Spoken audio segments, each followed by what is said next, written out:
देखो, पिता ने हमसे कैसा प्रेम किया है कि हम परमेश्वर की संतान कहलाएं, और हम हैं भी। इस कारण संसार हमें नहीं जानता, क्योंकि उसने उसे भी नहीं जाना। 1 यूहन्ना 3 1 हे प्रियो, अभी हम परमेश्वर की संतान हैं, और अब तक यह प्रकट नहीं हुआ कि हम क्या कुछ होंगे। इतना जानते हैं कि जब वह प्रकट होगा तो हम भी उसके समान होंगे, क्योंकि उसको वैसा ही देखेंगे जैसा वह है। और जो कोई उस पर यह आशा रखता है, वह अपने आप को वैसा ही पवित्र करता है जैसा वह पवित्र है। जो कोई यह पाप करता है, वह व्यवस्था का विरोध करता है, और पाप तो व्यवस्था का विरोध है। और तुम जानते हो कि वह इसलिए प्रकट हुआ कि पापों को हर ले जाए, और उसके स्वभाव में पाप नहीं। जो कोई उसमें बना रहता है, वह पाप नहीं करता। जो कोई पाप करता है, उसने न तो उसे देखा है और न उसको जाना है।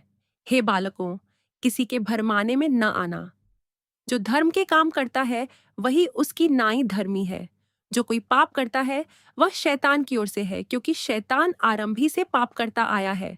परमेश्वर का पुत्र इसलिए प्रकट हुआ कि शैतान के कामों को नाश करे।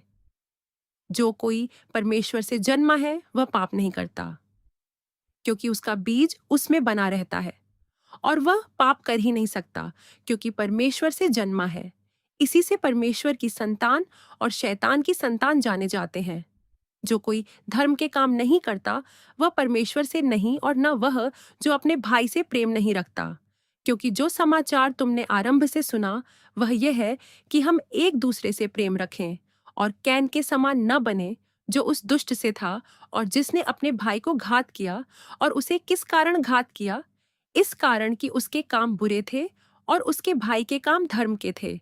हे भाइयों, यदि संसार तुमसे बैर करता है, तो अचंभा न करना। हम जानते हैं कि हम मृत्यु से पार होकर जीवन में पहुंचे हैं, क्योंकि हम भाइयों से प्रेम रखते हैं।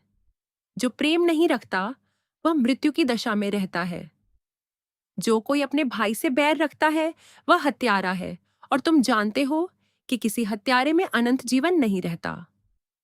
हमने प्रेम इसी से जाना कि उसने हमारे लिए अपने प्राण दे दिए, और हमें भी भाइयों के लिए प्राण देना चाहिए। पर जिस किसी के पास संसार की संपत्ति हो, और वह अपने भाई को कंगाल देखकर उस पर तरस न खाना चाहे, तो उसमें परमेश्वर का प्रेम क्यों कर बना रह सकता है? हे बालकों, हम वचन और जीभ ही से नहीं, पर काम और सत्य के द्वारा भी प्रेम करें। इसी से हम जानेंगे कि हम सत्य के हैं, और जिस बात में हमारा मन हमें दोष देगा, उसके विषय में हम उसके सामने अपने अपने मन को ढाढ़स दे सकेंगे, क्योंकि परमेश्वर हमारे मन से बड़ा है और सब कुछ जानता है। हे प्रियो, यदि हमारा मन हमें दोष न दे, तो हमें परमेश्वर के सामने हियाव होता है, और जो कुछ हम मांगते हैं, वह हमें उससे मिलता है, क्योंकि हम उसकी आज्ञाओं को मानते हैं, और जो उसे भाता है वही करते हैं। और उसकी आज्ञा ये है कि हम उसके पुत्र यीशु मसीह के नाम पर विश्वास करें, और जैसा उसने हमें आज्ञा दी है, उसी के अनुसार आपस में प्रेम रखें। और जो उसकी आज्ञाओं को मानता है, वह उसमें और वह उनमें बना रहता है। और इसी से, अर्थात उस आत्मा से जो उसने हमें दिया है, हम जानते हैं कि वह हम में बना रहता है।